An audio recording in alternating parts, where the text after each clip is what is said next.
Hello and welcome to this Tuesday's morning market briefing. We've got lots to talk about, but firstly, IMF warns of profound concerns over rising inequality from AI, as well as that German trade union unleashes battle over pay by demanding a 7% wage rise. We've got lots to talk about on the charts, also with lots happening on the economic calendar, but we'll come to that near the end, so make sure you stay around so you can see that. Before we get straight into it though, make sure to subscribe. The first article we'll talk about is to do with the IMF and AI. Now, the IMF has now stated their so-called profound concerns about the topic of large labour disruptions, as well as growing inequality as societies incorporate AI. This comes in a new move by the IMF to warn governments of the world so that they can protect their own economies. Now, of course, this is kind of going back to two topics which we're kind of always talking about on this channel, which is of course the IMF. This has kind of been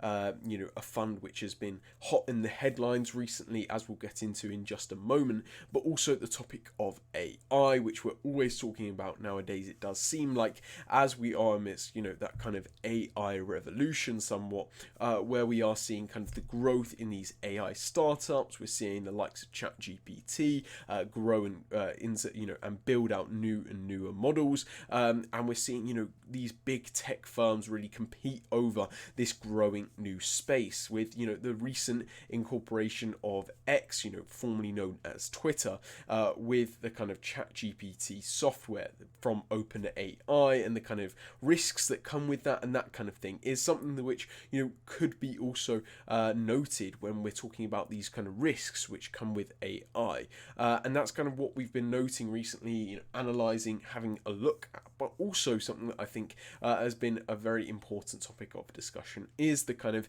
recent warnings that the IMF has provided to the world, specifically the US, of course, but also to the wider world, over the kind of issues which are now facing the world economy, and certain economies in particular, which are facing now these kind of growing issues as a result of these newer technologies being all incorporated into the kind of world economy. Ultimately, though, the most recent time that we spoke about the IMF and their warnings to do with the world economy was when we spoke about the IMF's specific warnings to the US when regarding their kind of debt issue, which is seemingly growing and growing. And that is a topic that, of course, we've covered to a great extent as we've also approached the kind of 2024 presidential election, where both parties are seemingly promising greater amounts of spending and not as much kind of tax revenue, which is kind of a worrying picture when, of course, we already know that the US kind of debt burden is growing larger and larger every day and reaching kind of unsustainable levels now. And that's kind of been the key warnings provided by the IMF more recently, and less so have we kind of heard about these warnings to do with the topic of AI. And it's usually been kind of governmental bodies that have actually been worrying, or at least making kind of comments to do with the issues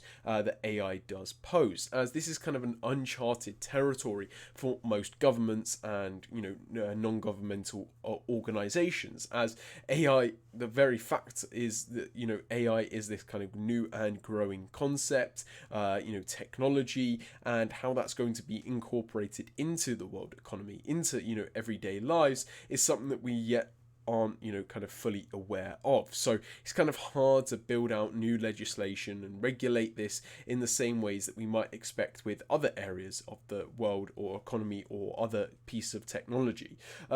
Ultimately, though, the IMF has now come out, as this article does note, in warning of the kind of concerns, warning of the issues which could come from AI. And I think an interesting note to be made with this specific warning is less so we kind of talking about privacy concerns or kind of certain issues to do with morality and that kind of thing, which often does associate itself with the AI topic. Instead, the IMF is really focusing on the more economic side, of course, that AI does pose, as the IMF is that kind of economic body, the International Monetary Fund. And so it does make sense why, the IMF is focusing on the economic side. But also I think that provides, us traders, us investors, us those that are interested in the markets and the wider economy of the world from the macroeconomic perspective.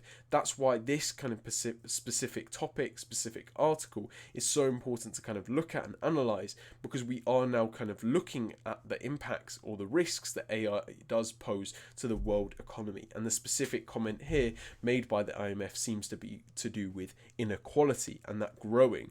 With this talk being published in their report released on Monday, which stated that countries should take actions such as improving unemployment insurance, whilst also warning that AI could lead to job losses in higher skilled occupations. Pardon me, I can't even read today.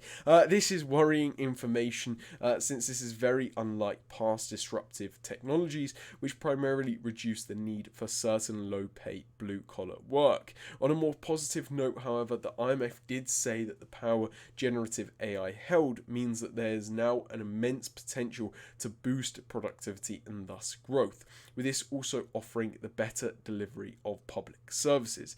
Generative AI is the capability of computers to just automatically generate text or images using generative models. This topic came to the public's attention following the release of ChatGPT by OpenAI. A key issue which has been also arisen as a result of the recent AI revolution is the topic of regulating AI, which has now become a significant concern. In response to such concerns, the EU has now agreed to implement what is being called an AI Act, which targets such risks posed by the new technology. This is an outright ban on AI applications which carry risks for safety and livelihood. So, a very interesting comment there made by the IMF, a very important report to, of course, note, and this kind of more economic side of AI and the risks that, of course, AI does pose to the world economy is something that is very important to note. And I think it's always important as well when we're looking at AI and we're looking at all things basically new technologies and that kind of thing, is looking at kind of the decline that we might then experience with certain sectors which then get kind of become useless as a result of this new technology. And I think often we could get caught up in kind of what this new technology can provide, what sectors this kind of going to open up, and at the same time we forget what sectors that might also leave out and kind of abandon. And as a result of that sadly does also kind of create these opportunities within the markets, and that's why it's always important to note. But that's all talk about in this article, very important one nonetheless to cover and kind of note. But the next article is to do with unions and trade unions in Germany, to be specific. Now, Germany's largest union within the industrial sector is now preparing to battle corporations over the pay for workers in the German manufacturing centres.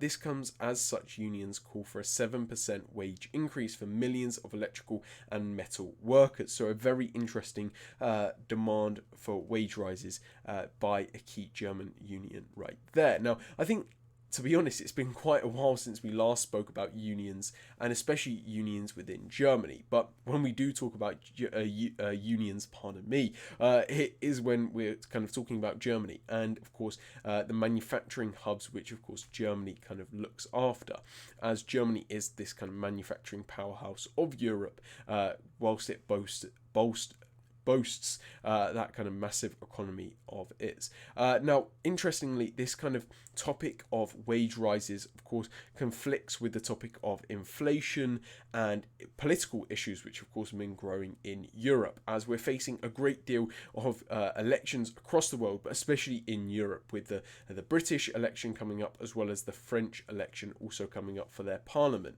Add to that the German election next year and the recent European parliamentary elections. Things are really kind of heating up within the political space, especially within Europe, but also, of course, across with the Atlantic. And that always creates these kind of growing issues or growing importance when we're looking at unions and wage rises and that kind of thing, as these are all very political topics. And as a result of that, it kind of moves and shifts between the kind of economic sphere and the political sphere, as both kind of are very relevant to this topic. But the last time we actually spoke about unions within Germany and that kind of thing was, of course, back when I believe it was, the issue of Tesla factories in Germany and wage rises and the lack of union power within, the corporation of Tesla, and how different unions and different companies and their workers were kind of protesting that and making this a big issue. And of course that has now been resolved and kind of pushed away. But once again, this kind of topic of wage rises, union power is once again returning to our screens and our papers. And so it will be very interesting to see how this does play out. And of course the kind of political fallout which also may come with it, as the last time we kind of spoke about this kind of large topic of trade unions and their battles for higher wages, which was with Tesla, it ended up, kind of falling out into a much larger issue, and we started to see, kind of strikes across Europe, even in the likes of Sweden and other Scandinavian nations. And so this topic is certainly one to keep your eyes on, as things could definitely develop and grow into a bigger issue, with the massive union group IG Metall telling negotiators to seek a pay rise for a 12-month period for 3.9 million workers in the sector, which represents the backbone of Germany's broad economy. These negotiations also act as a strong bellwether for other wage agreements in other sectors. This, of course, comes at a risky time for business in Europe, who especially in the industrial sector, which have recently faced an energy crisis and economic downturn triggered by war. As a result of such economic conditions, employers have even suggested pay freezes in the manufacturing sector. So two very conflicting outlooks on what could be provided for workers with regards to a wage rise, and it will be very interesting, of course, to see how this does play out. So definitely keep your eyes on this topic. That's all to talk about in the articles, though. Next to talk about, like always, is the charts, where lots is happening for sure. But to begin with, we are on the US 30 once again, like always, where there isn't as much to say as there is on other assets and financial products. So we'll kind of get through the US 30 a bit quicker today. Now, to start off the week, though, price for the US 30 was kind of sitting down and around this key area of liquidity, kind of at the bottom area of this recent range that has kind of formed for the Dow Jones. And so the question kind of was whether the price was going to break to the downside, break below that key area of liquidity and move to lower levels of price and supply and that kind of thing, or in fact was price going to make its way back above this key area of liquidity and then, of course, be able to move back to these higher areas of liquidity and even break above those areas of liquidity to move to super high levels back not seen since the 20th of May and that kind of thing. And this was all kind of still under the overall picture provided by the macroeconomic perspective from the Fed, as that kind of Fed monetary policy outlook was weighing on the way that kind of especially traders within the US or traders looking at the US 30 were kind of looking at the future for these stocks which are within the indice. And last week's key Fed interest rate decision and the press conference which followed, as well as the inflation rate which came out, all kind of added up to this very volatile picture, but also kind of confusing picture for the US 30 and other US dollar related assets. And so as a result of that, we actually haven't seen much change, just a great deal of volatility, and that's why we seemingly do remain within this range. The question will be, though, whether today price will react once again to this key area of liquidity and then sell off back to the downside, or will price break above this area of liquidity and keep moving to the upside. So keep your eyes on the US 30 as things are shaping up interestingly. Next to talk about, though, is the dollar, which has fallen back below this area of liquidity, answering our question, of course, which I did pose in yesterday's weekly market briefing, which was basically, will price make its way back below this key area of liquidity, which has acted as a strong area of resistance previously, or will in fact price stay above that key area of liquidity and possibly even continue the move to the upside and reach these higher areas of liquidity not seen for quite some time, not seen since, kind of the start of May exactly. We haven't seen price move to the upside though, and instead, like we kind of expected, price returned back below this key area of liquidity and is now trending to the downside somewhat.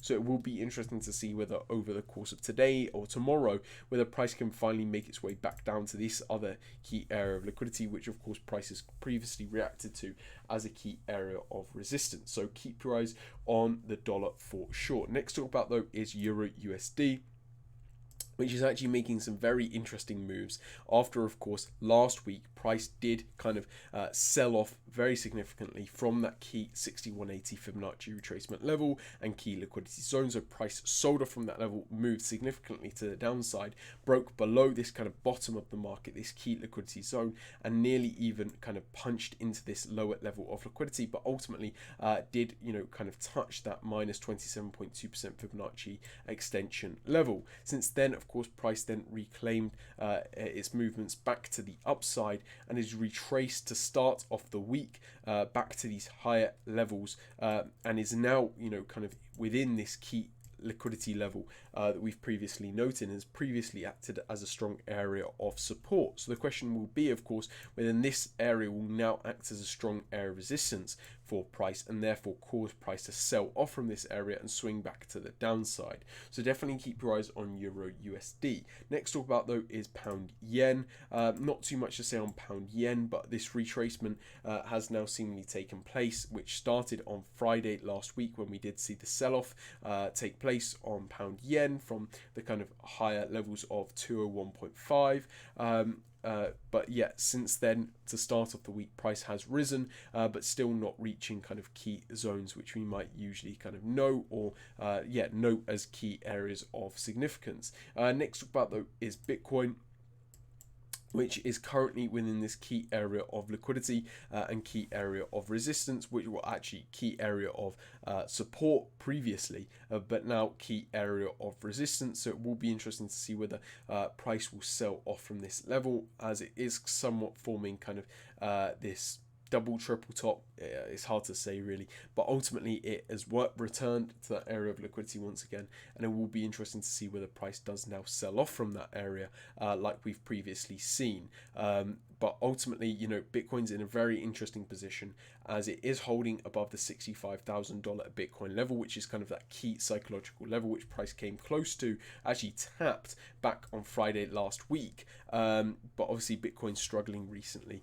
as a result of kind of not only the Fed's rhetoric, but also kind of just a lack of hype, I think, that is not there, which usually is there for Bitcoin. Next to talk about though is gold,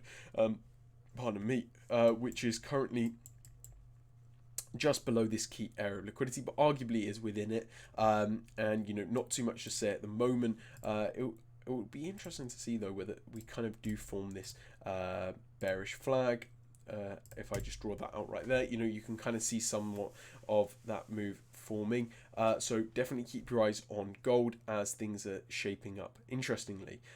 Next talk about though, lastly to talk about is oil, which arguably is one of the most interesting assets of the day to know, just simply because we have seen so much bearish momentum for oil recently, just as a result of a great deal of fundamental factors, which have noting weak demand, excess supply, that kind of thing, which has pushed price to the downside and made price dip as low as $77 barrel recently. But since then, price has actually kind of pushed back to the upside, and over the course of last week, price kind of continued this rise back into these previous levels which price sold off from, and to start of the week price has continued this push to the upside, swinging massively from the kind of $82.5 a barrel level to all the way up to $84 a barrel, $84.6 a barrel, which is a very key move to make and returns price to this kind of key area of resistance, key area of liquidity,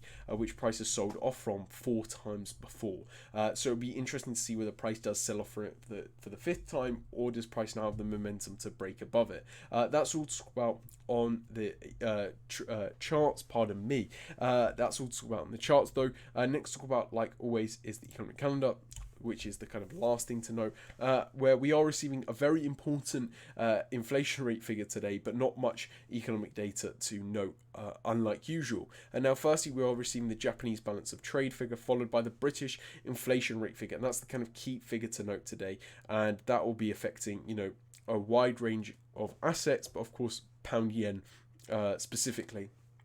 So definitely listen out for this inflation figure. Very important one on the political note as well, just because, of course, we are kind of within the British election season at the moment, or at least we're approaching the kind of British election. So definitely keep your eyes on that figure for numerous reasons. But we are expecting price to kind of, not price, pardon me. We are expecting... we are expecting the inflation rate to drop lower, so definitely keep your eyes on that. Very interesting data to come out today. But followed by that, and lastly, we are receiving the Spanish consumer confidence figure. But that's all to talk about on the economic calendar. But we've covered lots on the articles, lots on the charts, and lots on the economic calendar. Sorry for not being as with it today. It seems like I'm just not on the ball. But yeah, no, I hope you have a great trading day. But that's all from us at Wildwood Capital. Have a great one. See you later. Bye.